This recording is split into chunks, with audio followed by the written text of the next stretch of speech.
C'est donc avec les moyens du bord que le CPS gère l'action sociale à hâte, sous l'accord si je puis dire. Et comme M. le Président du CPS vient de relever, l'année 2012 sera difficile. Et c'est un peu dommage qu'à cause de cette dotation communale très basse, le CPS a été obligé de puiser dans ses réserves. Réserves qui auraient peut-être, ou même certainement été bien utiles pour des projets de plus grande ampleur et pour venir en aide à la population. Dans votre note de politique générale, vous insistez sur la formation du personnel. Il doit en aller ainsi pour respecter les termes du pacte pour une fonction publique locale solide et solidaire. Je relève ainsi l'augmentation des frais de formation pour l'informatique, mais par contre une réduction de ces frais de formation dans les crèches, la commission énergie, le service de médiation de dette, l'administration générale ou encore la maison de repos. Pourrais-je avoir un mot d'explication? Dans la fonction hôpitaux, sanatorium, maternité, je note des dépenses pour un montant de 3 102 000 euros et des recettes de 2 291 000 euros. Je souhaite aussi avoir un mot d'explication sur cette différence entre les recettes et dépenses dans la fonction hôpitaux. J'ai noté aussi qu'on parlait d'un potager social, déjà depuis pas mal de temps. Il reste un petit détail, mais je vois que ce projet n'avance pas visiblement à cause d'un problème de terrain. Je signale qu'un projet quasiment identique a été proposé au sein d'Agenda 21. Je crois qu'une collaboration serait peut-être à envisager et j'essaierai d'en toucher un mot lors de la prochaine réunion du comité de pilotage de cet Agenda 21. Donc là, il y a des choses à creuser. À l'extraordinaire, comme vous le relevez, donc, je note des travaux d'aménagement, principalement des travaux qui seront effectués dans les maisons de repos. C'était indispensable pour répondre aux normes, mais ici, pas de véritable investissement social, si je puis dire. Je relève aussi qu'on va enfin placer un vidéophone à l'entrée de la crèche des Nénuphars. Je dis enfin, parce qu'on avait discuté aussi au sein de ce conseil des mesures de sécurité à prendre suite à la catastrophe au drame qu'on a connu dans la crèche à Alost. Et je suis étonné que si longuement après qu'on envisage enfin de passer ce vidéophone. Vous nous avez parlé aussi de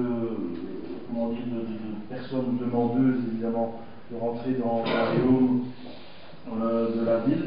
Pouvez-vous nous donner un chiffre quant à la liste d'attente? Combien de personnes sont sur cette liste d'attente pour nos homes? Et alors, nous sommes ici depuis le début de la semaine, et ça ne va pas aller en s'arrangeant, dans une période de grand froid qui va s'accentuer. Quelles sont les mesures prises à l'heure actuelle par le CPS et quel est le moyen de communication qui est utilisé pour informer la population? Merci. Monsieur le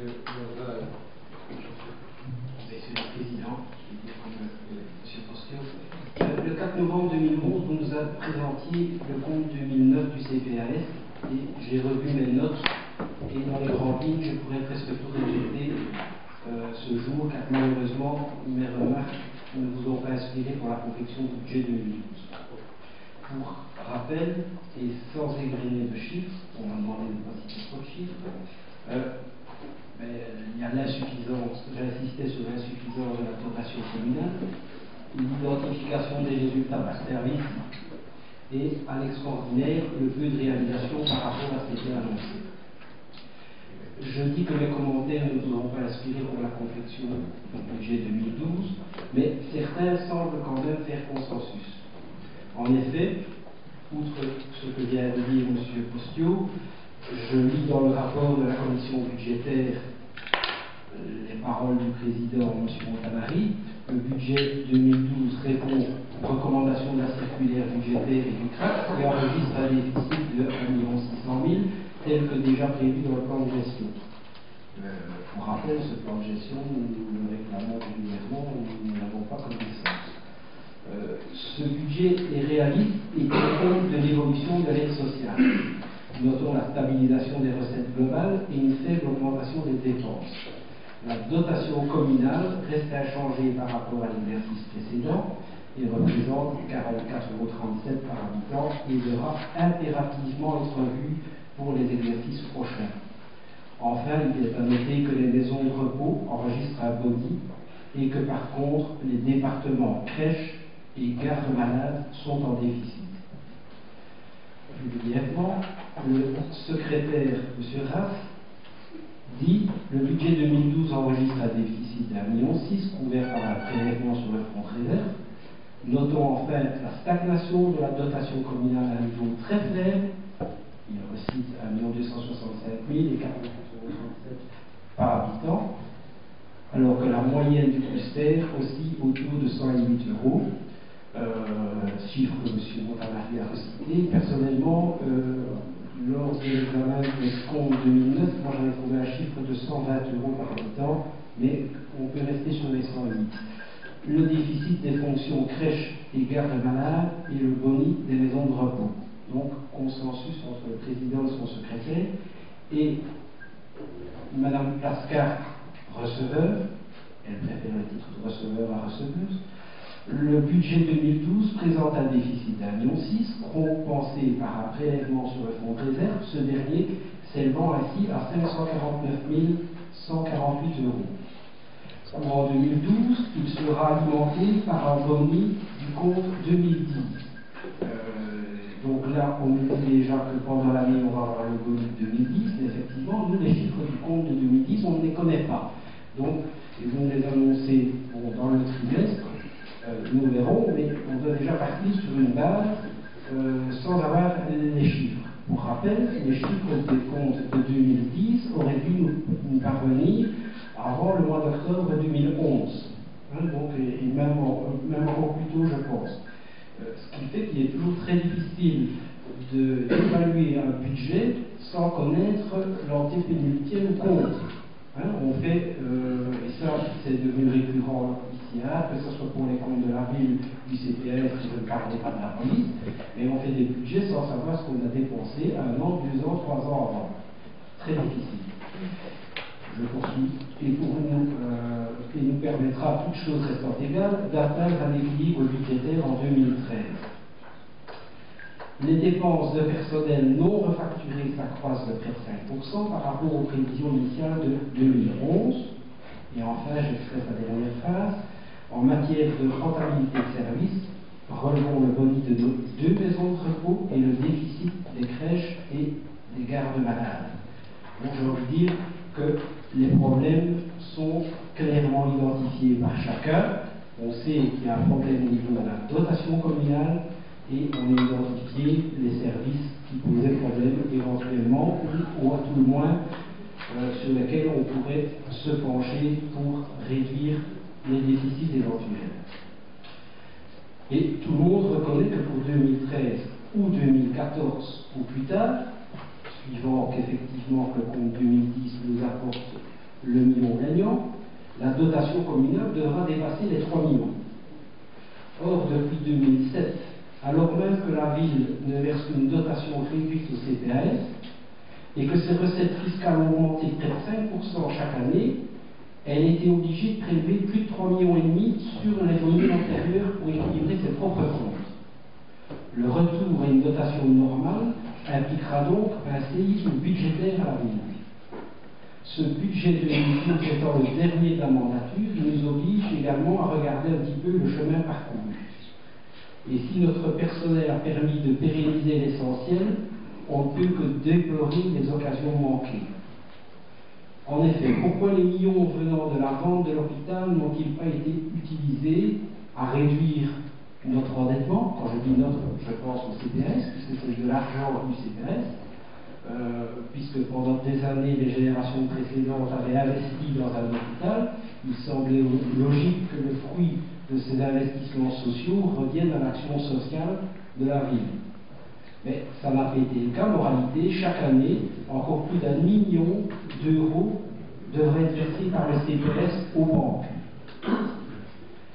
Cet argent aurait pu servir à construire un nouvel home, puisque nous savons que de nouveaux lits sont nécessaires. Cela vous aurait évité les errements de décembre 2010 et de janvier 2011, où vous avez communiqué vos intentions de cession, parce qu'il fallait envisager l'avenir et qu'il fallait faire des investissements et qu'on n'avait pas l'argent pour le faire, alors que nous venions d'avoir des millions d'euros pour la vente de l'hôpital. Je voudrais féliciter M. Montanari qui maintenant clairement a pris le contre-pied de son prédécesseur en déclarant vouloir maintenir les hommes du CPAS au sein du CPAS et demander une précision au bourgmestre qui, lors de ses vœux de nouvel an personnel, a parlé de mauvais augure, d'oiseaux de mauvais augure auxquels il devait faire face pour le maintien des hommes au sein du CPAS. Alors là, j'ai été un peu scié parce que les seuls oiseaux de mauvais augure dont j'ai entendu parler qui évoquaient la cession des hommes, c'était M. Paté, et je crois même que vous également, M. Paté a toujours sa vidéo sur le site de notre télé, vous pouvez le réécouter, mais le MR, quand il a entrepris des actions de sensibilisation, c'était pour le maintien des hommes au sein du CPAS pour assurer la pluralité. Toujours dans le rétroviseur, on doit constater le très faible taux de réalisation des investissements qui ont été annoncés au cours des ans. 17% en 2007, 10% en 2008, 8% en 2009, et je ne vais pas m'avancer en 2010 et 2011 puisque nous n'avons pas les colonnes. En fait, nous voyons très bien qu'entre l'annonce et la réalisation, il se passe beaucoup de choses, à tel point que notre principal investissement de 2012, c'est une dépense qui était prévue en 2007, l'aménagement du hall d'entrée. Mais clairement, les seuls investissements qui ont été réalisés à ce jour, et c'est encore le cas pour les 500 000 € qui sont prévus pour le hall d'entrée, ce sont des investissements de mise en conformité qui nous sont imposés ou qui sont absolument indispensables. Donc, malgré l'argent qui est tombé du CHPA, de la vente de l'hôpital, qui aurait dû revenir, on a une mandature très pauvre en investissement au niveau du CPAS. On n'oubliera pas non plus qu'au cours de cette mandature, on a abandonné le service des soins à domicile et du centre de coordination. On n'a toujours pas concrétisé la l'IS, ni l'entité locale du fonds de réduction du coût global de l'énergie.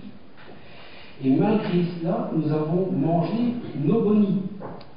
Et on peut même s'interroger sur le dernier chiffre du fonds de réserve, on nous parle de 549 418 €. Or, en regardant le tableau des dettes, moi je constate que figure toujours un prêt qui a été souscrit pour 660 000 € et qui était destiné à la construction des maisons du Rang. Les maisons étaient vendues, mais on n'a pas remboursé son prêt hypothécaire. À ma connaissance, ça ressemble très fort à une perte, ou en tout cas un élément très négatif, ce qui voudrait dire, puisque le sol est en taux de 611 000 à ce jour, que 611 000 en négatif et 549 000 en positif, en réalité, il n'y a plus de cas, il n'y a plus rien. On a tout dilapidé.